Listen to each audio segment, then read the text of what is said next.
Aquí lo hemos dicho en muchas ocasiones, estar en desempleo puede convertirse en una auténtica agonía. Vamos a hablar ahora de desempleo, pero también de búsqueda de empleo, quizás hasta de cómo reconvertirse a uno mismo. Hemos invitado a José Bezanilla. Hola José, ¿qué tal? Buenas noches. Hola Inés, buenas noches. Tú tienes un libro que se llama y se titula Píldoras antidesempleo tras la cuarentena. Y además, el otro día, con motivo de la inauguración o de la puesta en marcha de una nueva edición de la Lanzadera de Empleo de Laredo, tú ofreciste una conferencia a los integrantes de la Lanzadera. ¿Este Píldoras antidesempleo tras la cuarentena es un libro de autoayuda? No, vale. Sí ayuda, pero no es autoayuda. Pero no es autoayuda, me gusta, ya sí. me gusta. Ya el comienzo es bueno. Sí, porque cuando lo escribí, de hecho, fue un momento, bueno, el título es Píldoras antidesempleo tras la cuarentena, ¿no? Quería decirte primero que la palabra cuarentena tiene varias acepciones. Por un lado, lo escribí a mis 42 años, ¿vale?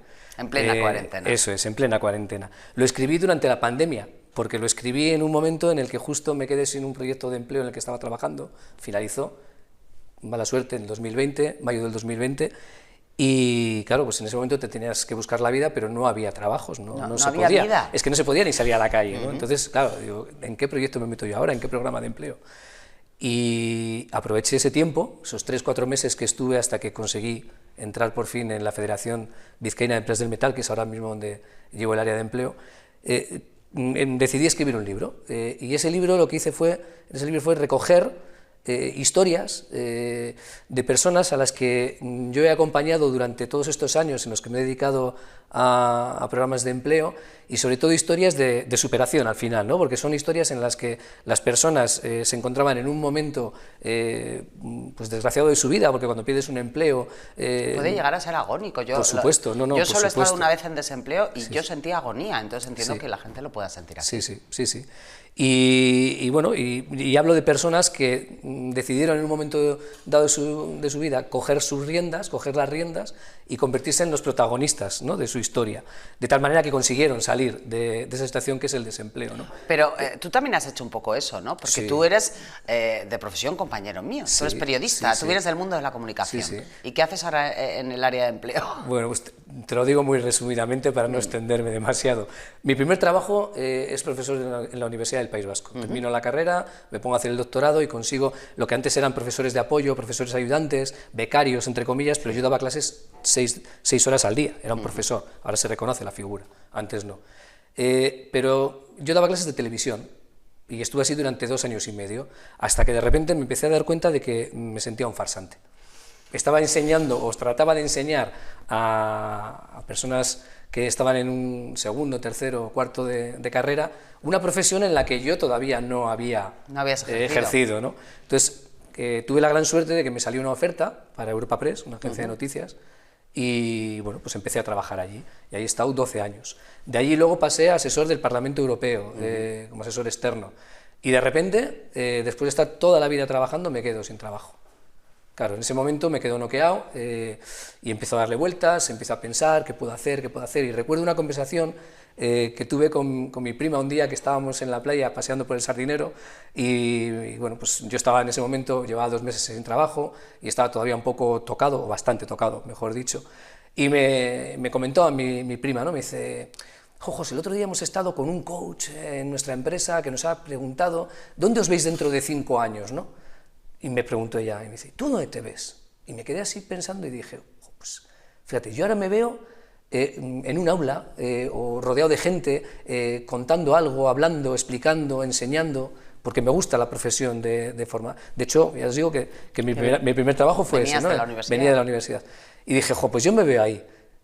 Bueno, pues no pasaron 5 años, pasaron 2, y yo estaba en un aula rodeado de 20 personas a las que yo acompañaba en su desarrollo personal y sobre todo profesional, ¿no? Y comencé a trabajar en programas de empleo, primero en Santoña, en la Mancomunidad de Municipios Sostenibles, y luego ya de ahí pasé en Bilbao a programas de empleo, y luego acabé en las lanzaderas de empleo. Y así he estado durante las lanzaderas de empleo, he estado 5 años prácticamente trabajando. Y ahí han sido, digamos, mis pasos hacia la orientación laboral, ¿no? Más o menos, claro, las competencias básicas y transversales, que son comunicación, que son empatía, que son competencias que tú tienes, que cualquier periodista tiene que entrenar y desarrollar, pues también las tienen los formadores, los orientadores laborales. Entonces, bueno, pues Tú estableces en este libro, en este Píldoras anti-desempleo tras la cuarentena, estableces como el paso a conseguir empleo en 4 pasos. O sea, el trámite para conseguir empleo en 4 pasos claves, ¿no? Sí. Yo lo que digo es cómo buscar o buscarlo. Empleo o trabajo en 4 pasos, porque encontrarlo a veces no depende de nosotros, buscarlo sí, encontrarlo ya podemos tener más o menos suerte, podemos saber dónde tenemos que buscar, pero lo importante es aprender a buscar, ¿no? Entonces yo establezco 4 pasos, que al final es, bueno, pues como te decía, recogidas todas las experiencias de esas personas a las que he ido acompañando y todos los programas en los que he estado, bueno, pues establecí 4 pasos. Un primer paso que es de diagnóstico. Diagnosticar no es más que poner nombre a una dolencia, una situación en la que no estamos cómodos y le ponemos un nombre, ¿no? Y eso es importantísimo cuando empezamos a buscar trabajo, porque el estado emocional es fundamental. Salir a buscar trabajo con ganas, con energía, con motivación, es básico. Nadie contrata a una persona triste. Es así. Contratamos personas, o las empresas contratan personas motivadas, contratan personas con actitud, ahora que está muy de moda el tema de la actitud, ¿no? Entonces, claro, al final, cuando emocionalmente estás bajo, necesitas recuperarte, y lo primero que hay que hacer es reconocer en qué momento emocional te encuentras. O sea, lo primero, ser realista con uno mismo y saber si eres un tío o una tía que estás transmitiendo energía o que estás transmitiendo mal rollo casi, ¿no? Eso es, eso es. Entonces, aprender a reconocer las emociones y a reconocerte en ellas es fundamental, porque una vez que las has reconocido y la aceptas, la superas.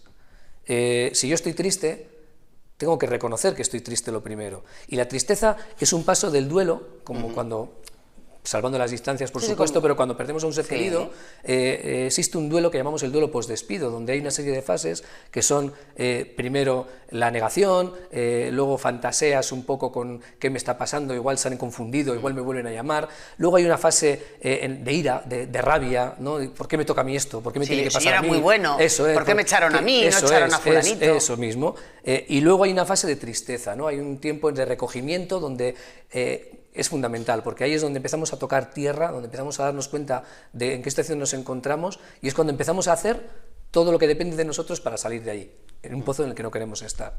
Y es cuando llega la aceptación y lo trabajamos, ¿no? Luego hay una segunda fase, que yo la denomino medir tus fuerzas, mide tus fuerzas, donde lo que vamos a ver es en qué somos buenos, cuáles son nuestras competencias, nuestras habilidades, nuestros conocimientos y sobre todo también cuáles son nuestras áreas de mejora. Hay gente que las llama debilidades. A mí las debilidades no me gusta llamarle así porque parece que una debilidad la metes en el cajón de las debilidades y ahí se queda para siempre, ¿no? No, no, hay que poner la mejora, hay que ponerla sobre la mesa y solo con llamarla área de mejora ya va mejor. Y ya te motiva para que la trabajes, ¿vale? Luego hay una siguiente fase en la que tienes que establecer una estrategia. Hay que hacer un plan estratégico. Buscar trabajo es, digamos, el trabajo más ingrato, podemos decir, ¿no?, que existe, porque es todos los días seguir un método, seguir unos pasos, tocar muchas puertas, hacer muchas llamadas, que te cierran muchas oportunidades. Muchos noes, ¿no? Eso mismo. Entonces hay que estar también preparado para ello, y por eso es importante esa preparación previa emocional, ¿no? Estar preparado para el no. Ya llegará el sí, pero hay que estar preparado para el no. Entonces, bueno, pues hay que plantear una estrategia, que yo planteo como si fuéramos una empresa, es decir, tenemos una visión, una misión, unos valores y sobre todo un propósito. ¿Por qué? Porque tenemos que tener muy claro cuál es nuestro objetivo profesional.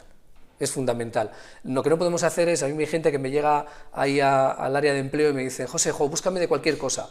Y yo les digo, no me digas eso, no me digas de cualquier cosa porque de cualquier cosa no existe. Que sí, que yo de cualquier cosa. Y digo, pues mira, hay un trabajo para que vayas a Vitoria, entras a las 6 de la mañana, no, es que no puedo porque... Mira, pues si tienes otro trabajo para los fines, no, es que tampoco, no, es que tampoco, no es entonces para cualquier cosa. Está bien que tengamos trabajos mientras tanto. Tenemos la mala costumbre de comer todos los días, los que tenemos hijos a veces nos piden la paga y a veces nos piden dinero para ropa, en fin. Tenemos que tener un dinero en el bolsillo siempre, ¿no? El dinero tiene que entrar en casa. Está claro. Sí. Y entonces, bueno, pues esos trabajos mientras tanto son fundamentales. Pero yo siempre les recomiendo a las personas a las que acompaño que no pierdan su objetivo. Porque en el momento en el que ponemos el ojo en nuestro objetivo profesional, todo lo que vayamos a hacer de manera consciente o inconsciente va a ir siempre en esa dirección. Yo te decía antes, cuando paseaba por el Sardinero y me vi en aquel lugar, me vi en un aula rodeado de personas, dando clases, mostrando algo, enseñando algo. Yo creo que todo lo que hice durante esos 2 años hasta que llegué ahí fue en esa dirección, consciente o inconscientemente, pero todo lo que fui haciendo, todas las herramientas que fui adquiriendo, todas las llamadas que hice, todos los currículums que eché, todos iban en esa dirección. Entonces, bueno, es muy importante no perder el rumbo, tener siempre el objetivo. Y luego ya el último paso, el último cuarto paso. A mí me gusta mucho el nombre del último paso, que es Comunic Acción.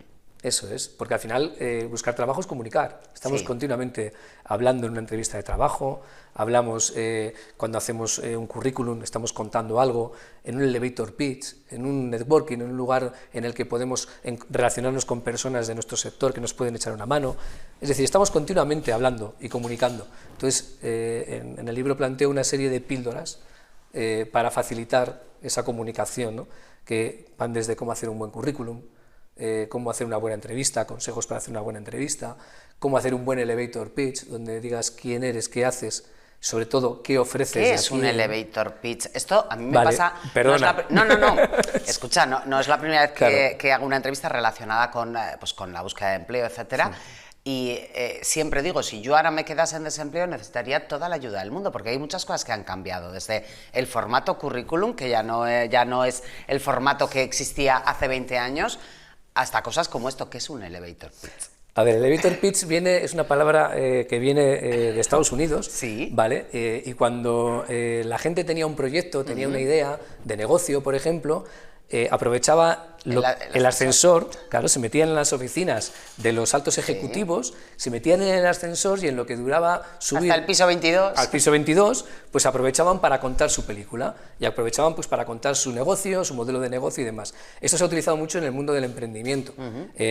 Ahora hay rondas de financiadores, de financiación, donde personas que tienen una idea para una startup, para un negocio, cuentan a un público que están dispuestos a poner su capital para apostar por su negocio y les tienen que vender de alguna manera esa idea para que apuesten por él.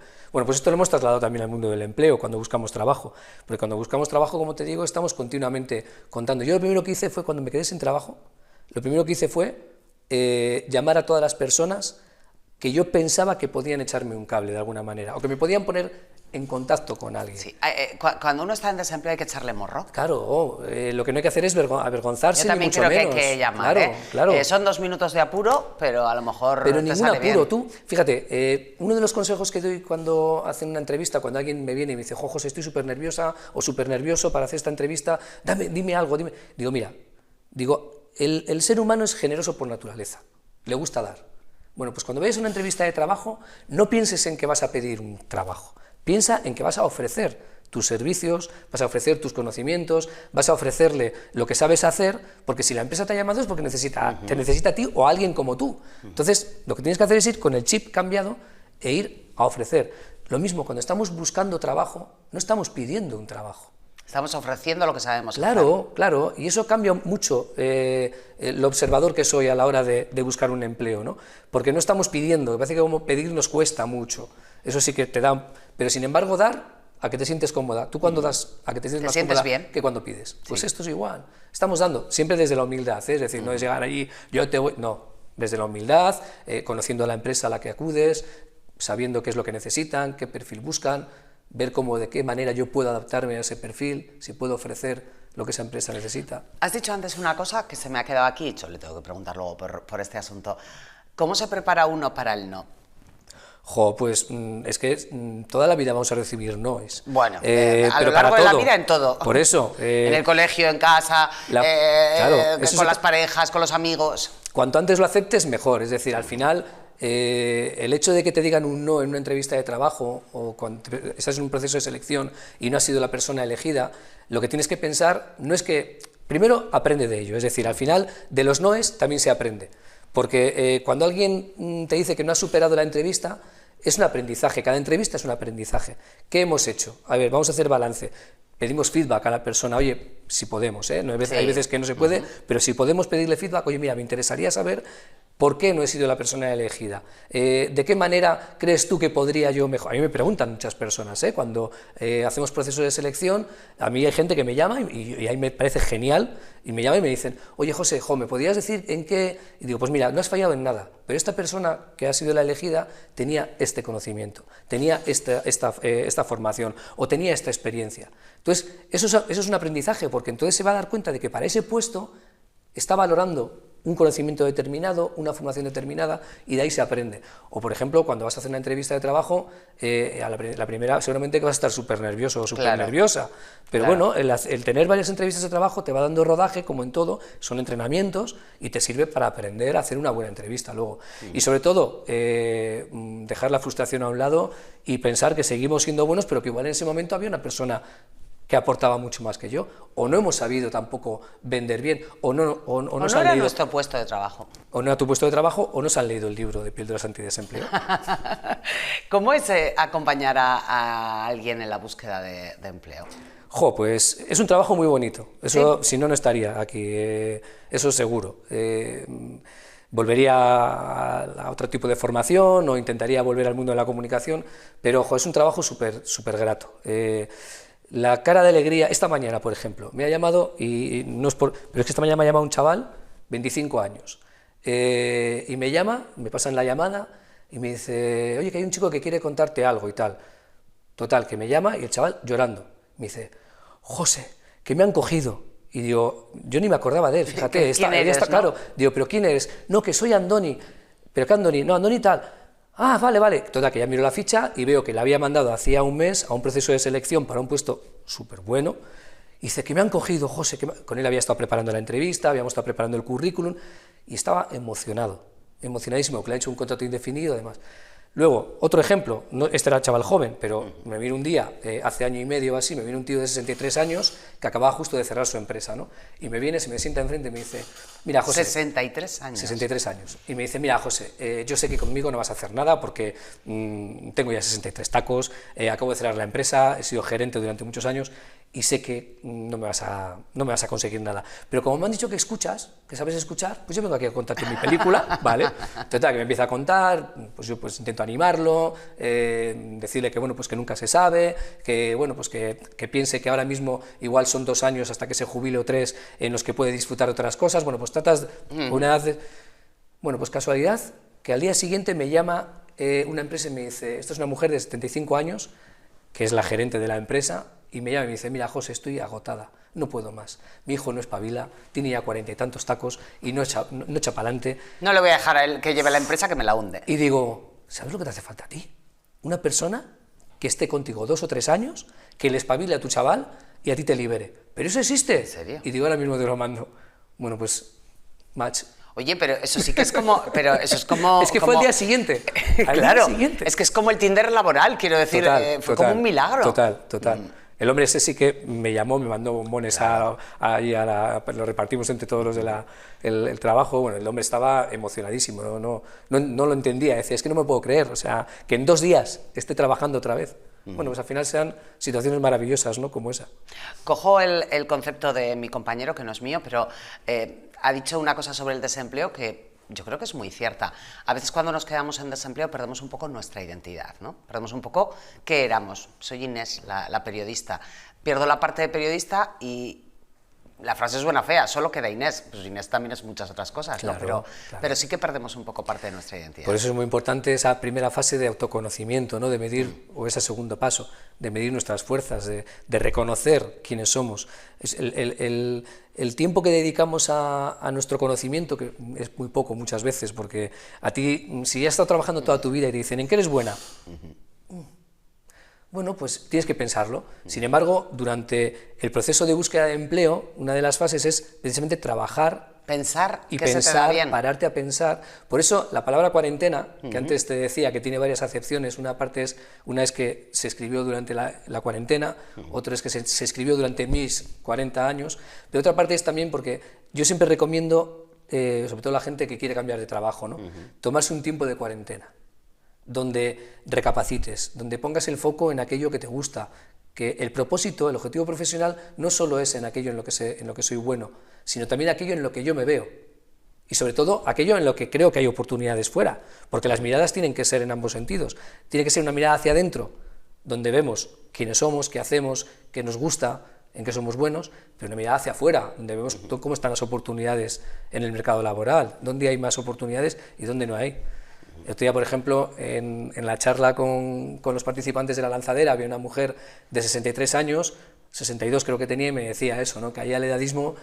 Y yo le decía que muchas veces igual lo que tenemos que buscar es en aquellos puestos donde el edadismo, que por desgracia existe discriminación por edad, ¿no? Eso mismo, que busque aquellos puestos en los que no yo también lo sufrí. Yo con 40 años había hecho un máster en marketing de comunicación, digital y demás, y me presenté a un puesto para llevar las redes sociales de una empresa interesante.